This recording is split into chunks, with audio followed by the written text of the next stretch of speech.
ევროკავშირის სანქციებისთვის ემზადება რა აკრძალვებს დაუწესებს ბრიუსელი ოლიგარქის რეჟიმს და რეჟიმის მსახურებს. გადაწყვეტილება რამდენიმე საათში გახდება ცნობილი. საქართველოში მიმდინარე პროცესებზე მსჯელობას ევროკავშირის ქვეყნების საგარეო საქმეთა მინისტრები 1 საათში დაიწყებენ. 19 დღიანი ქუჩის აქციების, მშვიდობიანი დემონსტრანტების ძალადობრივი მეთოდები დაკავებების, წამების, დაშინების, დარბევის და ზეწოლის შემდეგ ევროკავშირი აპირებს კიდევ უფრო მკაცრი გადაწყვეტილებები მიიღოს საქართველოს არალეგიტიმური ხელისუფლების წინააღმდეგ.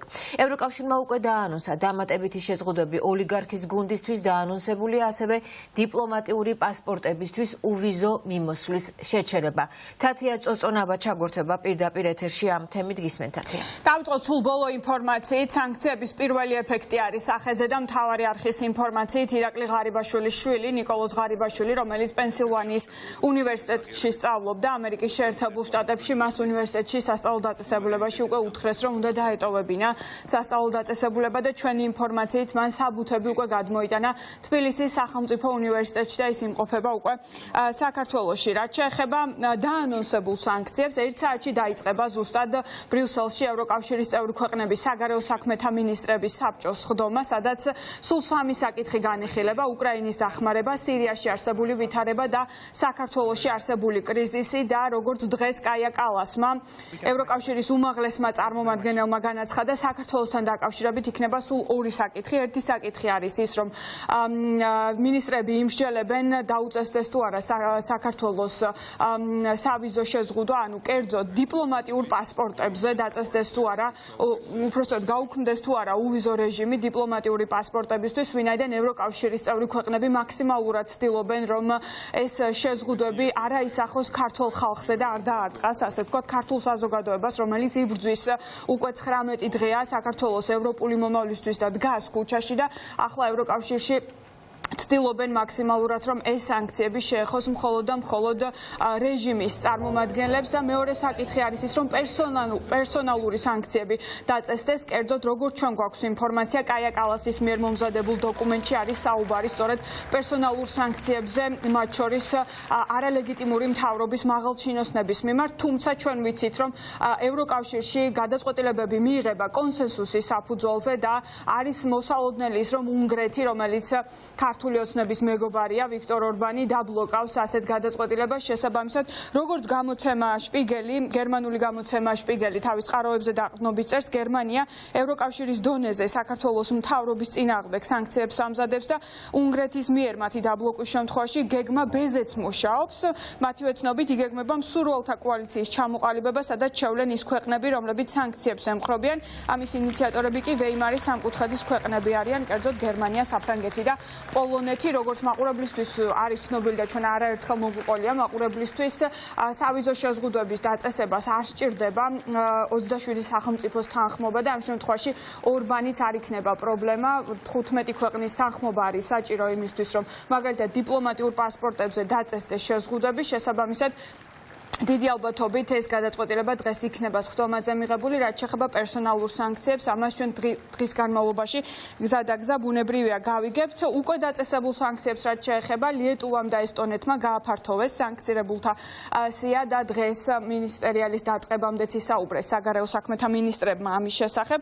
კერძოდ დამატებით კიდევ 17 პოლიტიკოსი დაემატა ლიეტუვას და ესტონეთის მიერ სანქცირებულთა სიას. კერძოდ ეს არის არაღიარებული და არალეგიტიმური პრემიერ-მინისტრი ირაკლი კობახიძე, მისი მამა გიორგი კობახიძე, რომელსაც უკრაინაში კგბ-ს აგენტსაც კი აქტიურად ეძახიან ხოლმე, სახელმწიფო უსაფრთხოების სამსახურის უფროსი გრიგოლ ლილუაშვილი, ქართული ოცნების გენერალური მდივანი კახა კალაძე, სააპელაციო სასამართლოს თავმჯდომარე მოსამართლე მიხეილ ჩინჩალაძე, ფრაქცია ქართული ოცნების თავმჯდომარე მამუკა მდინარაძე, ყოფილი მთავარი პროკურორი ოთარ ფარცხალაძე, ტელეკომპანია იმედის მფლობელი და პროპაგანდისტი ირაკლი რუხაძე, იუსტიციის უმაღლესი საბჭოს წევრი მოსამართლე ლევან მურუსიძე, ვიქტორ ჯაფარიძე, პროპაგანდისტული მედია პოსტივის მფლობელი, ასევე დიმიტრი სამხარაძე, მაგინებელი დეპუტატი, რომელიც სწორედ რომელმაც ამით დაგვამახსოვრა ძირითადად საკანონმდებლო ორგანოში თავი, ასევე გოგა ხაინდრავა, ასევე ივანიშვილის იდეოლოგი, ზვია ჩალამბერიძე, ქართული ოცნების წევრი, თია წულუკიანი,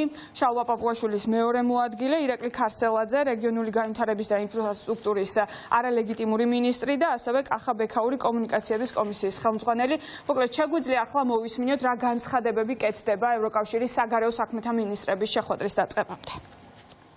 საქართველოში ჩვენ ვხედავთ, რომ ქვეყანა არ მიდის სწორი მიმართულებით და ხდება მოვლენები, რომლებიც არ შეეფერება კანდიდატ ქვეყანას. ამიტომ ჩვენ განვიხილავთ, რა შედეგები უნდა მოყვეს ამას მთავრობისთვის, რომელიც ოპოზიციის წინააღმდეგ იყენებს რეპრესიის მეთოდებს. ერთი საკითხი არის სანქციები და მეორე უვიზო რეჟიმის შეზღუდვა. ევროკავშირში 27 დემოკრატიული ქვეყანაა და თითოეულ მათგანს თავისი მოსაზრებები აქვს. ჩვენ შევთავაზეთ იმ ადამიანების სია, რომლებსაც სანქციები უნდა დაუწესდეთ იმისათვის, რომ ძალადობას მიმართავენ ოპოზიციის წინააღმდეგ. ასევე განვიხილავთ უვიზო რეჟიმის საკითხს, თუ როგორ შევზღუდავთ მას. რაც შეეხება საპრეზიდენტო არჩევნებს, მოქმედი პრეზიდენტი ჯერ კიდევ თანამდებობაზეა 29 დეკემბრამდე და მანამდე ბევრი რამ შეიძლება მოხდეს. That's our hope. ჩვენ იმედი გვაქვს, რომ ზომებზე შევთანხმდებით და ოპტიმისტურად ვართ განწყობილები. ჩვენ ხედავთ, რა ხდება თბილისის ქუჩებში, როდესაც ოპოზიციის ლიდერებს აკავებენ და ძალადობას მიმართავენ დემონსტრანტების წინააღმდეგ. ჩვენ კი ამას ვერც იგნორირებას გავუკეთებთ და ვერც შევეგუებით. ლიეტუვამ უკვე დაუწესა სანქციები და ახლა ევროკავშირს მიმართავთ, რომ ასევე დააწესოს სანქციები პასუხისმგებელი პირების მიმართ. მეორე საკითხია უვიზო რეჟიმი. ჩვენ უნდა შევზღუდოთ ის დიპლომატიური პასპორტების მფლობელებისთვის და გავაგზავნოთ სიგნალი, რომ შესაძლოა ეს შეზღუდვა მომავალში გაფართოვდეს. მესამე საკითხია ტექნიკური და პოლიტიკური დისკუსია საქართველოსთან ევროკავშირის საქართველოს ასოცირების შეთანხმების ფარგლებში და სამთავრობო ინსტიტუტებთან ინსტიტუციური მოლაპარაკებების შეჩერება და ფინანსური დახმარების შეჩერება. მეორეს მხრივ ჩვენ უნდა გავაგზავნოთ ძლიერი სიგნალი სამოქალაქო საზოგადოებას, რომ ჩვენ ქართველი ხალხის მხარეს ვართ. ესტონეთმა დამატებით 14 ადამიანი შეიყვანა სანქცირებულთა სიაში, ასევე განვიხილავთ დიპლომატიური პასპორტების მქონეთათვის სავიზო რეჟიმის გაუქმებას. თუმცა საუბარი უფრო ხანგრძლივი იქნება, რადგან ის, რაც თბილისის ქუჩებში ხდება, არის მიუღებელი და არ შეესაბამება დემოკრატიულ ნორმებს. ეს ძალადობა არის ადამიანის უფლებების დარღვევა და კრიმინალი. ძალიან მნიშვნელოვანი დღეა დღეს საქართველოსთვის, ვინაიდან დღეს ევროკავშირმა უნდა დააფიქსიროს საკუთარი პოზიცია, რით პასუხობენ ისინი რუსულ რეჟიმს და ქართველი ხალხის ნების უგულვებელყოფას. როგორც გითხარით, დღის წესრიგში არის ორი საკითხი. ერთი ეს არის დიპლომატიური პასპორტებისთვის უვიზო რეჟიმის შეჩერების საკითხი, რაც პირველ რიგში ბუნებრივია თავად ქართული ოცნების მაღალ ჩინოსნებს დაარტყამს და მეორე ეს არის პერსონალური სანქციების საკითხი, რის ერთ-ერთი ინიციატორით არის სწორედ გერმანია და ვეიმარის სამკუთხედი ქვეყნები, რაზეც იქნება დღეს დახურულ კარს მიღმა მსჯელობა. ამ შემთხვევაში პერსონალური სანქციების ნაწილში უფრო რთულად არის საქმე, როგორც აგიხსენეთ, ვინაიდან უნგრეთი ბლოკავს ასეთ გადაწყვეტილებებს. ქართული ოცნების მეგობარი უნგრეთი და მაკა ბოჭორიშვილიც რამდენიმე დღის წინ, როდესაც უნგრეთში იმყოფებოდა და ჰქონდა შეხვედრა პიტერ სიარტოსთან, საგარეო საქმეთა მინისტრთან, მან მიიღო გარანტიები იმის შესახებ, რომ პერსონალურ სანქციებს უნგრეთი დაბლოკავს, თუმცა ჩვენ გვახსოვს ასეთი პრეცედენტები, მაგალითად შარშან, როდესაც უკრაინის დახმარების საკითხზე იყო მსჯელობა ევროკავშირში, უნგრეთი მაშინაც ბლოკავდა ამ დახმარებას, თუმცა მაშინ შოლცის მიერ მიღებული გადაწყვეტილების შესაბამისად საბოლოოდ ეს დახმარება დაუმტკიცდა უკრაინას, კერძოდ ვიქტორ ორბანი ამ დროს, როდესაც გადაწყვეტილება მიიღებოდა, გაიყვანეს დარბაზიდან. მოკლედ, ყველაფერს შეიძლება ველოდოთ საქართველოსთან დაკავშირებითაც. ახლა ჯერჯერობის წინსწრებად რთულია რამეზე საუბარი, თუმცა ნამდვილად დღეს ხისტი გადაწყვეტილების მოლოდინი არსებობს ევროკავშირის მხრიდან, მათ შორის ოპოზიციაშიც, რომლებმაც 4 ოპოზიციურმა პარტიამ მიმართა უკვე ევროკავშირის წევრ ქვეყნების საგარეო საქმეთა მინისტრებს და ქმედითი ნაბიჯებისკენ მოუწოდა. დღეს იმჯელებენ იმაზე, რომ იყოს ან სანქციები, მათ შორის ვიზების შეზღუდვა. მე ვფიქრობ, რომ ეს ძალიან სამწუხაროა ჩვენი ქვეყნისთვის, ვინაიდან ჩვენ შეგვეძლო დღეს ჩვენს შესახებ მიღებულიყო გადაწყვეტილება და ჩვენი სახელმწიფო საქართველოს გადასულიყო მოლაპარაკების ეტაპზე და არა იმაზე, რომ საუბრობთ სანქციებზე. რა თქმა უნდა, ჩვენი პარტნიორები იქნებიან ძალიან მკაცრები, მე ამაში ღმად ვარ დარწმუნებული და იქნებიან ობიექტურებიც იმასთან მიმართებაში, რასაც ქართული ოცნება ქართველ მოსახლეობას უკეთებს და უშავებს. ძალიან მნიშვნელოვანია დღევანდელი საგარეო საბჭოს ხდომა. დღის წესრიგში მხოლოდ 3 საკითხია და სირიაში შექმნილ ვითარებასთან და უკრაინასთან ერთად განხილება საქართველოს. ეს თავისთავად უკვე ძალიან ნათელი გზავნილია. გამხელა შეშფოთებაა დღეს ევროკავშირში იმასთან დაკავშირებით, რომ საქართველოს დღევანდელმა ხელისუფლებამ გააუქმა ქვეყნის კონსტიტუცია, შეცვალა ქვეყნის საგარეო პოლიტიკური კურსი და უპრეცედენტო ძალადობა გამოიყენა საკუთარი მოქალაქეების წინააღმდეგ.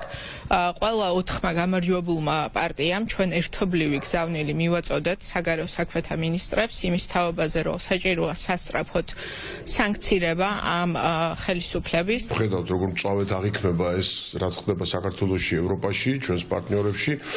მოლოდინი არის ის, რომ მსჯელობა იქნება ალბათ მწვავე და იქნება გადაწყვეტილება გაგრძელებასთან სანქციების. მე არ ვფიქრობ, რომ დღეს კონკრეტული გვარები და სახელები გამოცხადდება ამ მინისტერიალზე, მაგრამ აუცილებლად იქნება გადაწყვეტილება მიუხედავად შეიძლება შიდა წინააღმდეგობისა და იქ რაღაც კონსენსუსის აუცილებლობისა, ვიცით უნგრეთის პოზიცია, მაგრამ მიუხედავად ამისა იქნება ალბათ გადაწყვეტილება.